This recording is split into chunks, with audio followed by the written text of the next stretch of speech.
Yeah, it feels like it's in really good shape. I'm really happy with the signs that I saw at Pebble Beach and Riviera. I think I led strokes gained approach. I was pretty close to leading the strokes gained approach on those two events. Drove the ball pretty well at Riv.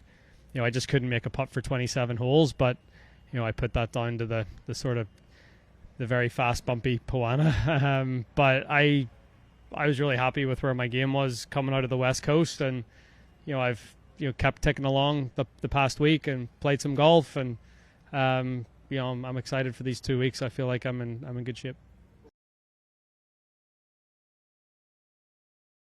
Yeah, it's amazing. I think it's obviously a huge advantage for the European team to have that continuity and that consistency. I was sort of banging on that drum going into Bethpage, and we'll have it even more so again. We mightn't have, the team may be a little bit different, or it could be, it was obviously really similar in Bethpage to what it was in Rome. I'd maybe envision a couple other guys maybe breaking their way onto the team, but it's wonderful to have look back. There's not one player or one person behind the scenes that helps with Ryder Cup Europe that isn't thrilled that Luke agreed to come back and do it again. Yeah, when we talked, we sort of tried to go through the pros and cons and what would be the drawbacks, what would be the, and I think at the end of the day, we all see the opportunity for him to go down as the greatest Ryder Cup captain ever if we can go and win in Ireland. So I'm excited for him. I'm excited for the opportunity that he has. And obviously I want to be a part of that team to help him try to make that history.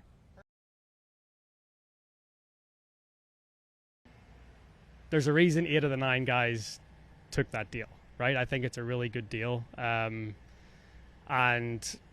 yeah, obviously John doesn't think so, and he's obviously well within his rights to think that way. But I just don't see what more the European Tour can do to accommodate these guys to retain their membership. Look, the Ryder Cup is bigger than any one person. It's bigger than all of us. We come and go. Players are we pass through the system. Like, it's the platform that's the big thing. I think we should all be grateful that we have a platform like the Ryder Cup that we can play on, and that we can, showcase our skills and be a part of something that's obviously way bigger than ourselves. So at the end of the day, it's about the team, and no one player is bigger than the team.